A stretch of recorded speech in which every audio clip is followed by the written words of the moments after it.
For this episode, we're talking to Kathrin Baum, the founder of Company Drinks, and joining Kathrin, we've also got Shaun Tuck, who heads up Company's Grow Club. Company is a community enterprise that links the history of East London families going picking fruit and hops to the constitution of a new business. They produce syrups, sodas, ciders, big breath, and beers sold to establish an enterprise based on the principles of community economy and sustain a vast programme of cultural activities such as workshops, events and study days about alternative economies. We were introduced to Kathrin in 2014 by Evan from The Colonel after Kathrin paid a visit to them in search of a brewery to make beer for Company. She was also looking for someone to make fizzy pop for the project, and Evan, of course, recommended us. So now I'm pleased to say we make Company sodas for them every year, including a Barking and Dagenham cola and last year's special, a strawbiscuit soda. So, Kathrin, how did the idea for Company come about? First of all, to say I'm really glad you remembered. I was like, how did we meet? Was it Evan introducing us or the other way around? How did the idea come about? I'm based in London. It's my hometown. I'm an artist. I like to make spaces where we make things together. So the idea for making a drinks company seemed like a really good starting point to say, let's go picking, let's make drinks and let's connect again and become a company that's maybe different from other drinks companies. So I started off joining one of the picking trips and really enjoyed that aspect of picking together, being out in nature, being in my local area. And then I originally got involved in the gardening. So like I was the community gardener there, and then ever so slowly just started to kind of do a few cordial batches, and then it just rolled on from there until I ended up taking over most of the drinks. Producer. I think that should be all of our job titles, I think. That's it, producer right here. And how has Company changed over time since you first started it to now, I guess? But it's more organized now because after 9 years you become an organization. You know, we're a social enterprise, but we're also mainly a community organization. So in the beginning it was obscure to say the least, you know, to like turn up in Barking and Dagenham with a very Scottish accent and say, oh, let's go picking because there's a history in the borough about picking, and it's a bit like, why? And yeah, the first year was like, it was a promise of like, oh, let's go picking and make drinks and become this other type of company. And then I think it was in the 1st October. So we started in March 2014, 1st October, we suddenly had a drinks range of like a beer, 8 cordials, 4 sodas. And suddenly you could see what it could become, you know. It was like, okay, we actually can pick stuff here and we can turn it into drinks, and we can have those drinks and we can drink them and trade them. So that's how it started, with this very kind of like, not business idea, but this cultural proposition of making drinks together. And yeah, so almost 10 years later, we still exist, which I count as a success. Me too. We're obviously not living from trading drinks because we have too many ethics attached to our trade that doesn't allow us to make enough profit. But we exist as a very kind of mixed social enterprise where we just make really good use of what's around us. Money, nature, people, ideas, and we survive like that. But we are more organized because we now have all the policies we have to have. And we also really want to look after Company Drinks as an organization where people work. And like yesterday we had a really good works meeting of like, what was it called? Like how to reduce stress in the workplace. Yeah, it was like a well-being. Nice. Which you probably can share those stories, right? And, you know, like self-care. So I think we've calmed down the last 3 years to just become a calmer organization, but quite certain about what we want to achieve. Nice. And tell us a bit about the picking trips. So how do you choose where to go? Where have you been? What kind of things do you look to get from them? So we try and go local as much as possible, and that's partly me just recceing like different areas and going to the parks and seeing what I can see and find, or meeting people that have lived in the area for a long time and then kind of give recommendations that like there's loads of this growing over there. So yeah, I think it's mixed between like us checking it out and then people recommending the spaces. And yeah, I think probably 3 or 4 of the cordials are local, and then there's like 2 or 3 that we kind of go out of London, out into Kent, and that's usually things like strawberries that don't grow naturally locally. Just kind of in the Barking parks, just kind of casually winding around. Yeah, I mean in our grow club garden there is a hell of a lot of strawberries there now. Thanks to Square Root. Yeah. Nice. Yeah. But I think also that's why we never fully commercialized. So we can, if someone has an idea for where we could go picking, we can just go like, yeah, of course, we can pick those five cherries on the tree, you know. Because Complete Bricks is about also just recognizing together what grows in our neighborhood. So it's not always about volume and can we turn it into 10,000 liters of drink, but it's more about what do we see and recognize, and is it accessible? Can we go there? And there's some good stories. Like one story is like, oh, my son has a farm in Essex and he has a vineyard which he's going to take down and we can have all the grapes, you know, and then of course we go picking there. Or other stories are like friends from Slovenia who are like, oh, strawberry, Japanese knotweed has a really good rhubarb flavor. We're like, let's find Japanese knotweed in Barking and Dagenham. So we would make you made the soda for us. That was quite, and I was going to ask you about that because I think it was so such a good. pleasure to be able to go like, right, there's this thing that's considered a noxious weed, and we can actually go clear it. Obviously, I had to pick a safe location for it, but like finding that thing and then being like, it actually does have a rhubarb flavour. It kind of looks like rhubarb as well a bit. But the drama around it was like, because we announced it on the website, we're going to go, and we got phone calls going like, you're aware of the fact that there's a 5-year prison sentence and a £10,000 fine for spreading? We're like, yes, we are aware of that, but we can still make a drink from it. But that's why we're not fully commercialized, just to have the freedom to, if somebody knows something, we can go and just pick it, no matter how much it is or how tasty it will be. But just to like recognize that things grow in our neighborhood. And then experiment. Almost getting the people together, you know, the whole point of kind of people picking together and that kind of making memories and learning things about their local area that they didn't know as well. So it's kind of like the social aspect of having a drink and a bit of cake at the end of the day. And yeah, that's really nice. Yeah. I also have like a really good memory of coming on one of the picking trips. Did you come? I came on one of the blackcurrant foraging trips. It was really fun. I would say that I have so much respect now for people who have to pick fruit commercially, because blackcurrants don't grow very far from the ground. And yes, people have machines where they can send them through fields and pick them, but it leaves so many behind. Yeah. And that's where we went. They were gleaning. Yeah, to go and pick those. But they also attract thousands of earwigs. It was. Okay. It honestly was. So you're also like battling the earwigs to get the berries off the bush. And I ended up not coming back from that trip on the coach with everybody else. I came in a car with a journalist that was following us to write an article about it, with all the fruit in the boot. And when we got back to the soda works and opened the boot, literally 100 earwigs came out, ran for it out of there, were released into East London. Yeah, that's why it is a vegan drink, because they escaped, yeah. I hope Big Blackcurrant, we obviously can't name the brand, but I hope they've got some sort of earwig sorting machine before the pressing part, otherwise there's questions to be asked. It is. Let's not mention the brand. But cleaning trips are fun. I mean, those trips are amazing, because it's obviously farms who grow for this big brand that does blackcurrant drinks in Britain. And there's so much left. Yeah. Unbelievable. We got so much, and it was, there were about 20 of us going through the fields, and we got kilos and kilos still, and it wasn't hard. Like, you weren't like looking underneath a stone to try and find the fruit. It's just so much. Yeah. And it was really sad last year, actually, that because of the weather, all the blackcurrants cooked on the bush. Yeah, so yeah, they yeah. didn't actually collect any of them. Literally the week before we was meant to go, they called up and said, there's no blackcurrants. That has changed. When you're asking about change, I mean, climate change is hitting. I mean, you know that. Like, things really are not the same as they were 10 years.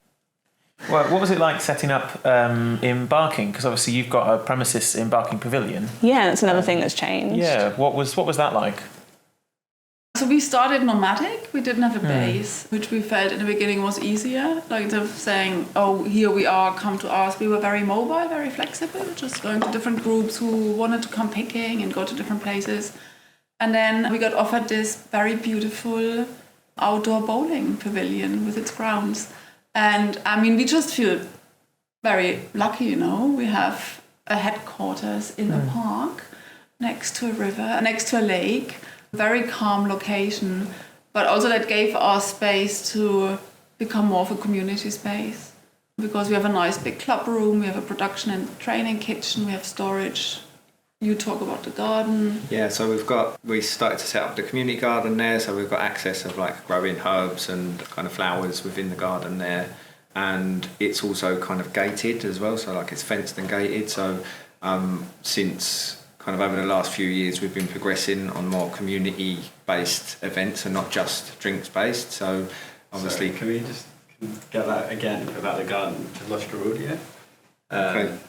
Can I see your box? I think it's just... Sorry, yeah. Don't Sometimes plug in these are tightly. temperamental. If you don't, do you mind just leaving it there? Is that, Sure, have you got it back now? It's crackling a lot when you move it. Is it back now? Just test for me, just. Okay, hello? And I'm actually going to turn that round. Sorry, come in. That's all right. There you go. Cool. How's that? Is that... Can you hear me? Yeah, that's all good. Just Cool. move around as well. All move around. Yeah, if you move, it tends to crackle, but otherwise I can hear you fine. Okay. Yeah. I'll try to keep it still as possible. Be a statue. Freeze. Cool. Yeah, if there's any more problems, we're just going to swap that mic. Okay, totally lost the train of thought now. Yeah, talking about Alright, we're having gonna herbs. It was talking about the Grow Club garden, and kind of we set that up for local people to come and learn how to connect in with their own well-being and grow herbs and flowers to make teas. So that kind of did include the drinks, but also kind of the well-being aspect didn't. And then we've also got the kind of heritage groups that join us and run weekly and monthly sessions, and now we've got a whole lot of key holders sessions, so like a group of people that have keys to the building and they all run different community events in their own way, so like arts events and community events and things like that. So kind of that's another change from like just the drink side of things to kind of opening the space up and sharing with community. It's really cool that you can have key holders and then have those people come in and run events without you guys necessarily having to be involved. So it's almost like a project that is running away from you. I think it's also the idea of, what are the resources that we have. So of course we can go and pick blackberries. Yeah. But also now we have the pavilion, so how can we share this? Like how is this something that we can not pick together but use together? Yeah. And because we are a cultural organization, we don't pay much rent, so it's also really like how can we share what we have with everybody who comes for the picking trips. It's beautiful. You should come. No, it's a very special site. No, it's very calm. Yeah. It's incredibly calm place. We have a duck family. We've got many natural families. We have like human and non-human participants. Yeah, many squirrels and cats and foxes and birds and All the London wildlife. they all visit. It's nice.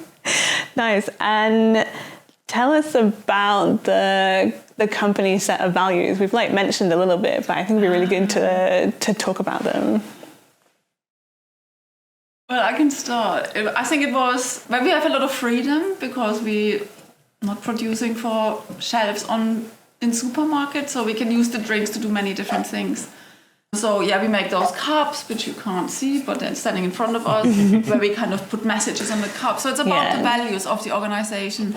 And then I think then one year we just realized, of course you always put your nutritional values on because you have to. Yeah. And then it was the year of Black Lives Matter where we felt, we really want to be clear about our organizational values. And then we just used the labels. So the drink is not just a drink. The drink also carries values. So, and we use the drinks, and we said we want our code of conduct in a way that when we have a meeting, we can, instead of going like, oh, that's the list, read that. Just in a casual way say, look, here are the nutritional values, those are the organizational values. You agree to this? Then if not, you might want to leave. It's almost like a price of kind of being at our events and kind of consuming the drinks that like we ask that you feed into the values that we believe as well. Yeah. And they've been written together and they're getting reissued every year together. We see if they work and if they work for everyone, if the language is clear enough. And then, but yeah, it was fun to like, you have the nutritional and the organizational values on your label. Yeah, and do you remember what the values are? Do we have one? I don't know. I haven't looked to see if they're on these ones. We've got all the strawbiscus ones. Should have brought the bad cola. Yeah, like we are all learners and teachers. I think it's very mutual. It's a lot around mutual benefits. Like we all bring and take. Yeah. Language. It's definitely one accessible language. You've put me on the spot now. It's all right. This is the point where it will flash up on screen. Yeah. So if we Ed's going to edit this later. Space like that. That's where the values will be added later. It's like asking the Pope for the 10. Added values. Yeah. No, but I think it's really interesting. Like working with you to produce the drinks as well, because you always come with unique challenges or different requests or artistic. Well, a bit more artistic license. I mean, it's always good to keep us on our toes, and I think that's one of the great things about making the drinks or having our drinks factory is we can be a little bit flexible and we can work with you. So it's nice to be challenged because we get very focused on just doing what we do, and then we speak with you guys and you're just like, we've got this new thing that we're doing. It's like we're going to be doing this, and then you've got to develop the drink, and then we're bringing it in, and then stuff starts arriving, and it is way more organised. Like it's so much more organised than it used to be. No earwigs anymore, which is great. But like that whole process and that creativity and energy is amazing, and it's really nice to kind of work with you on that. I think it sort of brings a lot of flavour and character to our place when we're doing those drinks. Yeah, I think also that's super mutual. Like I think we really really appreciate working with you. Like if you would make our drinks. Not sure, because it's actually really important that the drinks taste good. Yeah. Because it can be a social enterprise of like, lovely idea, love the idea, lovely community. And then imagine someone opens the bottle and goes like, this is awful. So it really helps if the drinks are also really good. And I mean, that's what you gave to us, First of all, to respond to our weird requests of, can we have sour Brexit and not read lemonade? But also turn whatever we brought into a flavour where people not only thought, oh, this is a lovely idea, but also said, oh, this is really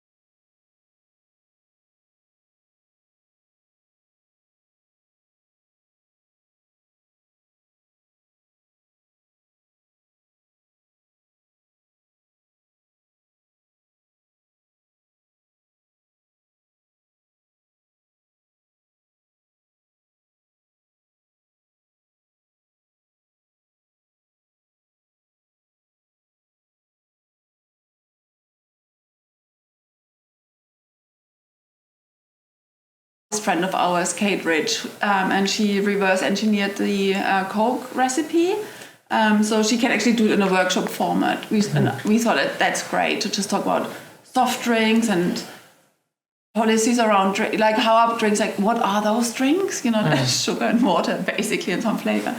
So she has a workshop where with teenagers, young people, you can literally make cola from scratch. And we did this under very kind of health and safety, hygiene, like in local libraries and worked. But we made the cola together, and it was less about going picking locally, but it was about understanding the soft drinks industry. And it's amazing how cola, I mean, you make it now, once you mix all the essential oils, you've got the flavor in the room, and then you add all the bad sugar, caffeine, blah, blah. But that's how we started, like to just also make a very popular drink. So it wasn't just like wholesome, fruity, cold. And then we branded it together in a workshop at Studio 3 in Barking and Dagenham. And everybody thought BAD was just hilarious. And it's just a really good name for cola, but cola is cola is bad, there's no way of going around going like, oh, cola is really good for you. No, it isn't. But so it has this double meaning. Yeah. And it's a drink that we kept making, and now you took over the making of it. Yeah, I've been playing about with the scientific drill and the oils, and I've also been working on making like natural versions of it. So instead of using oils, just using like an actual orange and an actual lemon, and kind of doing that with the kids, and they seem to love that side of it. So you can make something in your kitchen, like a kitchen version of bad cola. Yeah. Yeah, it's also like really demystifying it. It's like, so cordial. Like cordial is a bit like making a cup of tea. You infuse stuff in water and add sugar. So it's also demystifying this whole idea of craft drinks and sophistication. Yeah, I think the cool thing about making cola as well is it's like a science experiment, because you're there with like a drill and like mixing these things, and you've got oils and you have to get them into a liquid form. So how do you do that? I think that's really fun. And Kate Ritchie even had a gun, so we could carbonate it on site. Nice. So good. Very cool. I know. Didn't you do fun science? So when I was at uni, my student job was going into schools and teaching kids how to make ice cream with liquid nitrogen, which obviously is cool because it's really cold. So you get to do loads of things like demonstrating how cold it is by putting a rose into the canister of liquid nitrogen and then shattering it on a table, because that's what happens. Yeah. And then you get to make ice cream instantly, which who isn't going to enjoy doing that? Yeah. I think the idea of taking it and demystifying it's kind of cool as well, because I think we learned by doing, and as we kind of built our company, none of our processes are really mysterious, and there is a lot of talk about like the secret ingredient locked in a vault, and that's where the value is. And actually, I think that's a really poor kind of value, isn't it? I mean, like it's all a secret.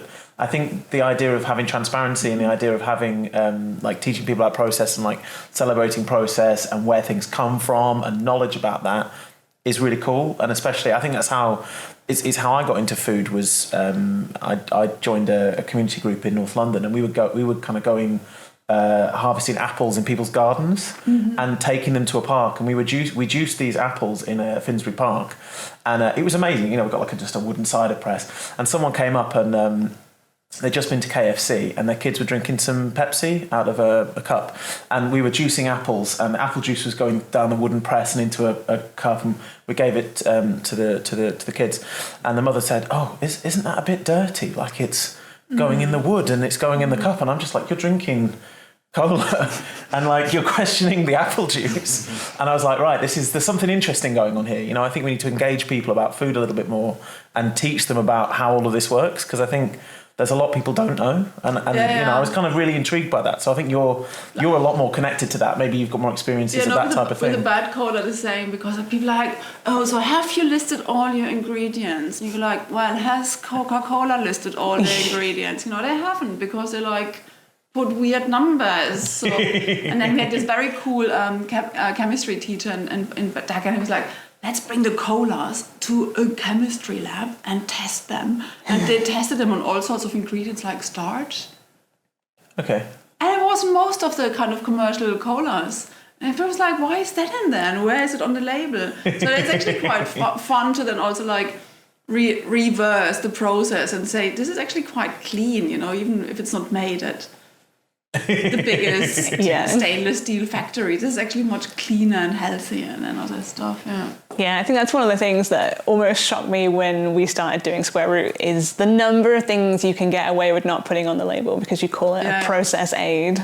And starch is probably one of those things. Natural flavouring. Yeah, natural flavourings as well. For so many sins. And you get away with a lot now. Yeah. If you go to a food tech fair and you ask them for whatever challenge you've got commercially, they will find you a very interesting chemical solution that can be a natural flavouring or like a functional ingredient. So it's like if you see something that says natural flavouring, it's code for literally anything. It's absolutely incredible. I mean, it's also, it's kind of cool. There's like someone somewhere is taking isolates of very natural things to create a compound that can be used for a function, but it's a whole industry. But I think with the black currants we cleaned from the farms that also delivered to this big brand, that difference in flavor is just amazing now. Like the fresh blackcurrant flavor, like everybody goes like, why doesn't the big brand might taste like that. We're going to flash the big brand up on the screen, so you know. Have to bleep out the other ones because we dropped some names in other podcasts, and I mean maybe we want a lawsuit. I don't think we do, but everybody will know. I think it's probably about process, and I think it's something that we're quite passionate about. Is process is important, and you can choose your process dependent on what result you want. So whether you're interested in cost efficiency, or whether you're interested in flavour, or whether you're interested in environmental sensitivity, really there's a process for everyone, right? And I think it depends, it sort of feeds back to the values you're talking about. What value you want to build into the product is going to change how you work with your process. That's a very good point, because for the first few years we thought we can make money from the drinks. It's about process, like how do we... But then I think because we costed it 1 million times, and we would have had to streamline everything around production, and we decided no, we actually want to focus on community. That's why we never fully commercialized the drinks, because then the process wouldn't allow us to make space for all those things that we actually want to do. Yeah. Like, we've made 8 bottles of cherry blossom cordial.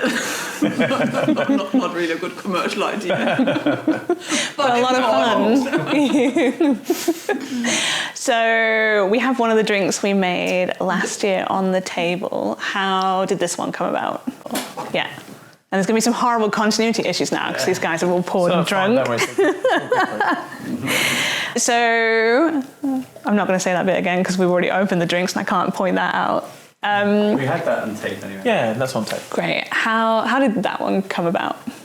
So part of some of the processes of company drinks was, instead of creating workshops and getting funding for different projects and then trying to get people interested, was trying to then go to the community and find out what they wanted. So we decided to bring that to the drinks and create kind of like a community collaboration. So it's not just us thinking, bad cola and it's like a great idea for a drink. But we also wanted to kind of bring back other people's kind of ideas and cultures, because it's like a multicultural area that we live in. It's not just East London. It's not just what kind of hops that grow in Kent. And it's not just kind of local people that grew up around that area live there and take part in the drinks picking days. So the plan was that we would get a group of people together and find out about their history, what kind of brought memories back for them, like what brought them back to childhood. And kind of as a group we come up with a few different flavours. And hibiscus, I think we did some tea tasting, didn't we, and kind of tried the flavours in the teas, and then decided the hibiscus was like a very popular one. And then thinking about seasons, didn't we thought we'd kind of add the strawberry to mix that with like a kind of seasonal summer drink. Nice. And it's low sugar. It has less calories than a cucumber. Which you can't really buy very much now anyway. Yeah, you can't get cucumbers. Have one of these. Also, shall we mention Shaun? Robin. Oh yeah, there's many Robins. There's Robin, and there's Robin the graphic designer, and there's Robin the drinks. Yeah, this project has 3. Yeah. So we almost did have 3 Robins on the bottle as part of the graphic. But Robin, he's a professional. Yeah, so Robin Honhold, he approached us and was looking to kind of share some of his knowledge and kind of support an organisation like ours, and offered to help us kind of come up with a few different recipes for some of the drinks that we've got, including the strawbiscus. So he went away with the 2 flavours and played about with a few versions of it. And we picked this one. It was kind of the best. It's such a good flavour, isn't it? Yeah, I really like it. I really like it. Make it big. This is the commercial one. I think this is the on commercial bottling one. Yeah. So the idea around it was kind of a bit of a healthier drink, something that maybe diabetics get more access to, and it wasn't kind of so high in sugar. So we chose to, instead of putting sugar into it, just to use the fruit sugar instead. So it's sweetened with grape and strawberry. Nice. Very cool. So that was last year's drink. What are your plans for this year? Which we haven't met about yet, so you can tell me now. Yeah, I mean, that's I'm the secret. I mean, this year what's nice, it's I think the 5th time we do a collaborative drink. Mm-hmm. So sometimes we get approached from other organizations like, oh, can you make a drink with us? But then we're like, well, we can help you make your own drink. So that's in Manchester this year. Very cool. So we work with the Whitworth Gallery and they have a community garden. It's going to be part of the Whitworth Manchester Festival. Mm-hmm. And I think that's quite nice that over the years there's quite a lot of friends who go like, oh, let's make a drink together, and then it becomes their drink. And there's a Italian version of company drinks. There is. Comunità Frizzante. And again, that was colleagues who said, oh, this is a nice idea to make community by making drinks together. Can we have it? And we're like, of course you can have the idea. So, yeah. So that's happening this year, and then next year is the 10th anniversary, and we can't talk about the special plans yet because they don't exist. I was going to say, you've got to keep us on our toes. Yeah. So this question is maybe not as good for you as it has been for other guests because you can do this whenever you want. But if you could make any flavour of soda, what flavour would you make?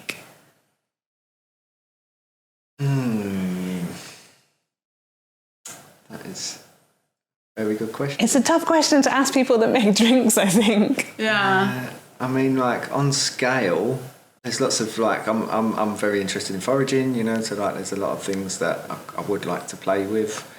There is I can't pick one. Japanese knotweed was always one. Hogweed seeds. I've always wanted to kind of create like a kind of burnt orange drink from the hogweed seeds. But obviously you need a lot of them. Yeah, but that's really interesting flavour. Yeah. So yeah, that would probably be my go-to one. Hogweed seed, burnt orange, citrus. We still got Beacon rolling. Yeah. It's a bit really like a weird dance. Just cut this in later, yeah. That's what we do. What do you do? What's your weird dance? I'm just looking at you doing weird dance. That's your weird dance, is judgment. Yeah. Interesting. Judgment. Guys at home, what's your weird dance? Write it down. Send us comments for next time. Cool. Are you ready? Yeah, we're ready. You've got the weird dance out now. Yeah. We've all got to get very serious again now. Again, people are like, what on earth went on in between? In the in-between, yeah. All right. So we're obviously going to share everything in the podcast description, being professional podcast making people now. But how can people find you after listening to this podcast? Because they're obviously going to want to. So best place is our website. So that's companydrinks.info. Nice. But we also on social media, Instagram we are Going Picking, as well as Facebook is Going Picking as well, and Twitter. Thanks for joining us. Thanks for inviting us. And working with us. And now we cut to the outro music. We'll see you around. Everybody do their weird dance. That's the one.